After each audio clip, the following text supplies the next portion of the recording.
Right, YouTube, I've got a coffee and a loadout for you.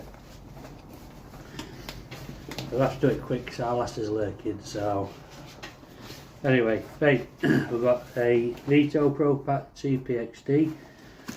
We'll start off with sides first. So on this side we've got a tape loop with a little bit of earth tape. I haven't got other tape, so I want them in my other bags. I've got tape measure on side, nice tracer. It's decent, but I do want a Lufkin or a Unilight. Also, I don't know about you lot, but I prefer ones that just like don't auto lock. But yeah, that's there anyway. Also got a 10 and 13mm spanner. On this side we've got a couple of tracers. Nice little diddy tracer, that's cute in it, our lasses love that. And we've got two bigger tracers, which is funny because she always likes the bigger toys normally. We've got an ESD magnetizer and a carabiner. Need to get a new carabiner for it because that's a bit tight, so it doesn't really flex around, or an S-biner, that'd be nice, wouldn't it? So that goes on there. Dog's barking in the background, I don't know if you can hear it. Don't know why, she just wants to mess around with our life. Moving on to the back here. Keeper's Tough Built sketch pad, which has got graph paper in. A Pika white pencil there. And we also keep this little volt sniffer, which I haven't got out, I can test it on to show you, but that basically sniffs voltage out. I don't know why I switched it on, but never mind, you know what they do anyway, don't you? So let me open the flap up and show you what we keep in the lid. What's this? This looks like a new bag. Oh, I swapped it. Swapped it? Yeah, I swapped it. Or an addition? No, it's not a new bag. It's brand new. It's not brand new. It's got marks on it. Yeah. Go away, I'm doing a big bag. It's not a brand new bag, honestly.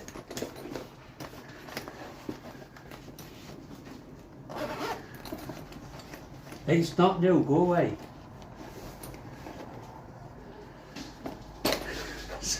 Oh, it lid. We keep bit check, obviously wear it, just why not. We've got a little impact bit set. This is where we keep all it. Basically stuff for impact drivers and whatnot. And a little mini wrench. 3/8 drives, 17 and 13 mils obviously. So yeah, that's where all impact bits get kept. And then on to the main compartment. If it's not new, why are you doing a video? Look, it's not new. Right, it run off, okay? They're only like 30 quid or something. Bargain. Yeah. I'm gonna go have a Google now, see how much they're going for. Yeah, they're called Facom bags.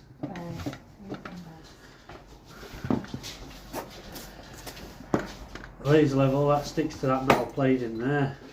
So that holds it nicely in place. So, nice little house for that. I really hope she don't fucking Google what she thinks it is, or what it is. M12 battery, she's probably put me off this video. If this video's crap, blame her. Right, you wouldn't like freaking live where I do. M12 impact driver, stubby one. And we've got the M12 SDS drill. There's a Gen 2 coming out, which is short. It's got the shock thing handle. Big shout out to Matt H&M for showing me that. Really pleased with that. I'm going to get one when it comes out over here. Yanks will probably get it before us, but it is what it is, isn't it? So anyway, on the sides we've got we're a beta driver. Really do like that. I'm going to get a smaller one because I had to use me nice Weaver drivers as a podger, which I didn't like doing, and that was too big, so I'm going to get a smaller one.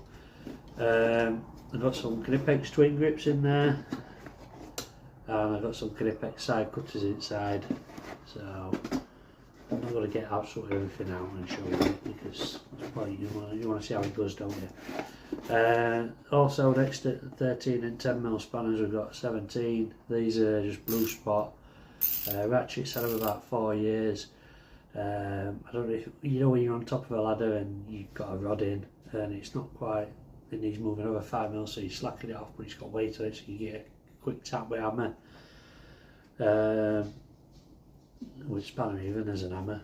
So yeah, you know, they get used for that. They get beat on.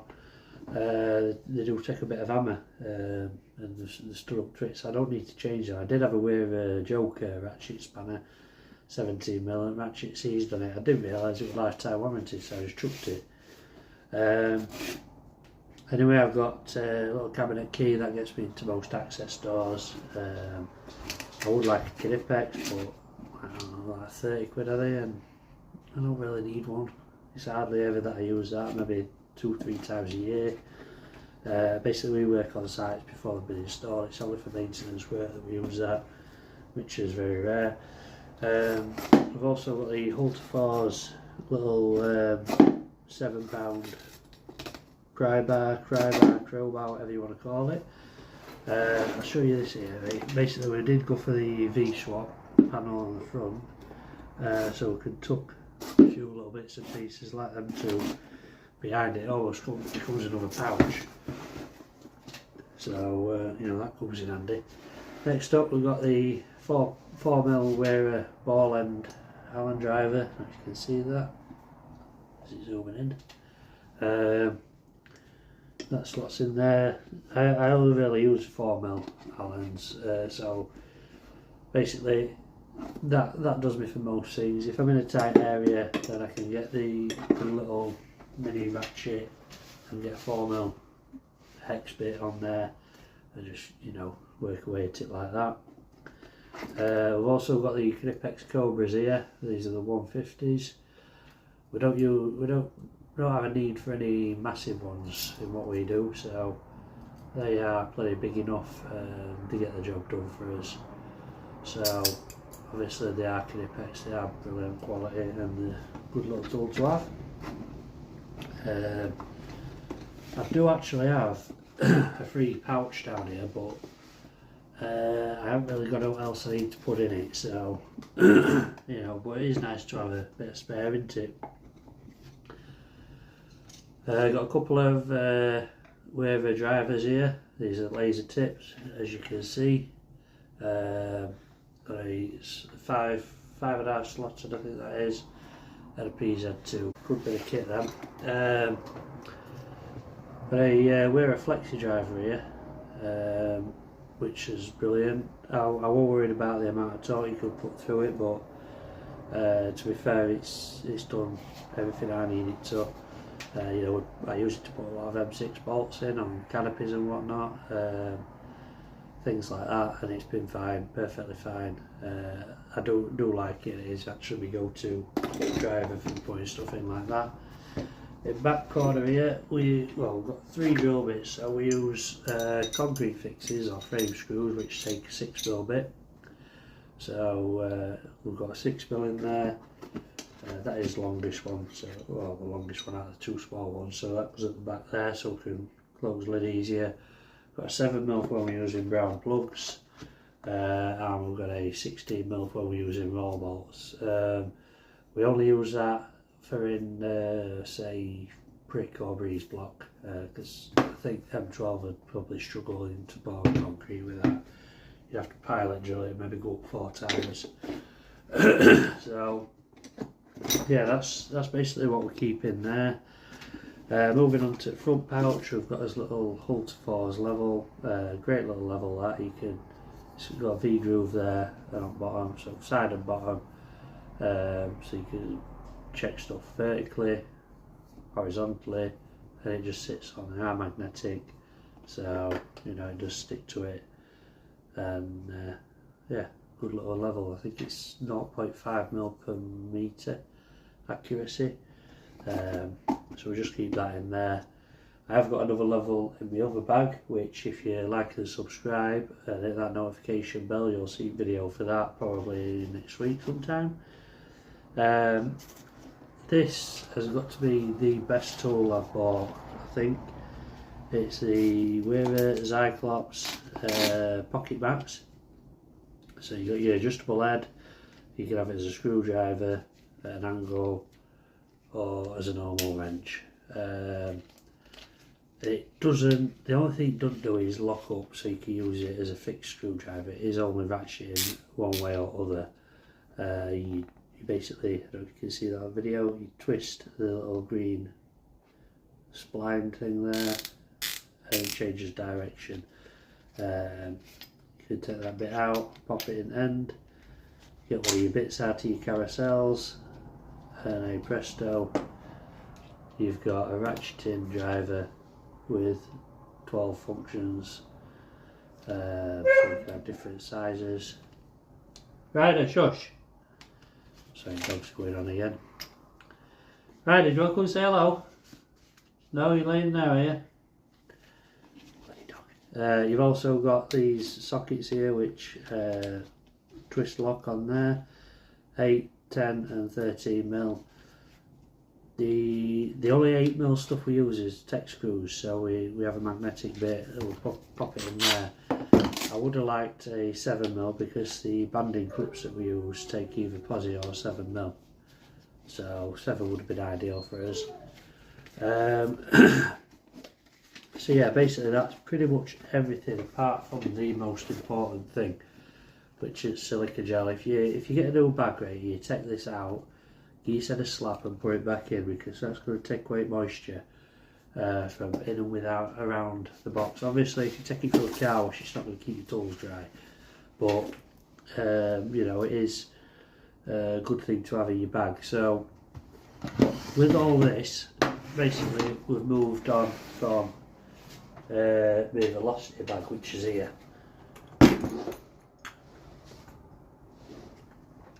Just have a quick swig of coffee. So this is Rogue 4.5.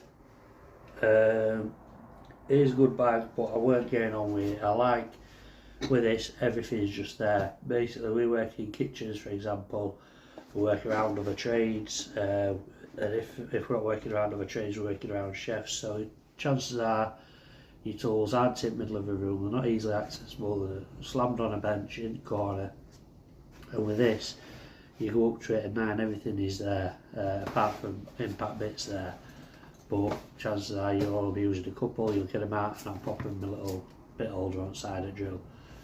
So with this, if you go up to it and it's against the wall like that, you've got to take it away from the wall, spin it, get something out of here. It's just a bit of a rigmarole. If you want something out of there, then there's tools in here.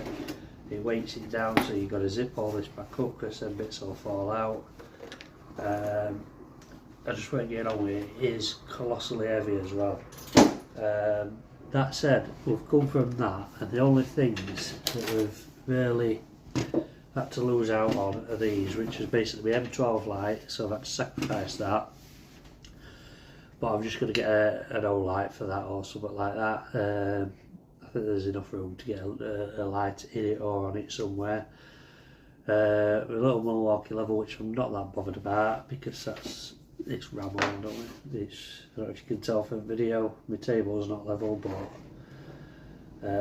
it's not exactly accurate. It's near enough, but it is what it is.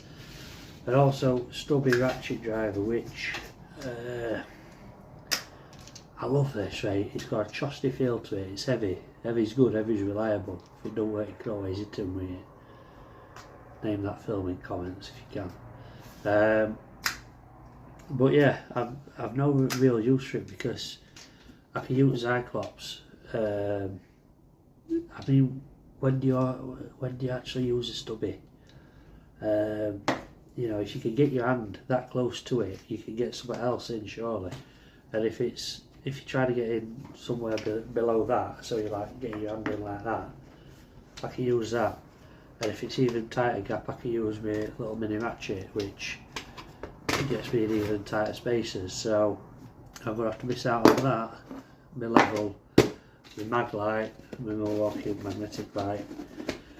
Which that, I mean, to be fair, I think I'm just going to stick that in the back of my truck because it's got a magnetic cab on it. So It's got a smart cap on top of the truck, which I can put that on it and it just lights back my truck up. So I'm not too worried about losing that. And also this, which is a little contraption I've made. So basically we've got two 17mm sockets, a piece of stainless gas pipe and welded it between them. Basically I think it's Makita does one of these and it's about 60-70 quid. This cost me like, I don't know, a fiver. So basically what we use this for is, I used it yesterday for lifting 2 fans. So if you're on your own and you've got some fans to fit, you lift them up to a suitable height that you can work at, cut your rods to it longer, stick this on board rod on the impactor and just wind it up a bit at a time, and you can eventually lift it up. I think it's about 600mm.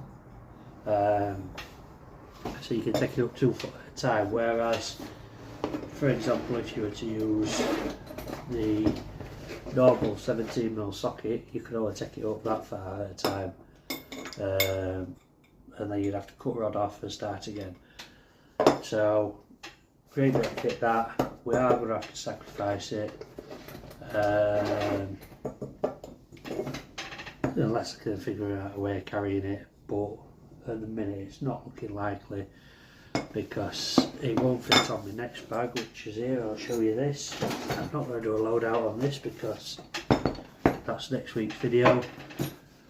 I did used to have it on the side there, but I've now put the riveter on there. Anyway, I don't want to go into that too much, but that's the MB3B coming next week. So yeah, give us a like and subscribe if you don't mind, if you found it useful, and I will be doing more videos. I'm sorry for our last ruining video, completely interrupting. She properly took any sort of shine out of this video. You know, not showing me my dull charismatic self. They were all so yeah, thanks for watching and I'll see you next one. Toodaloo.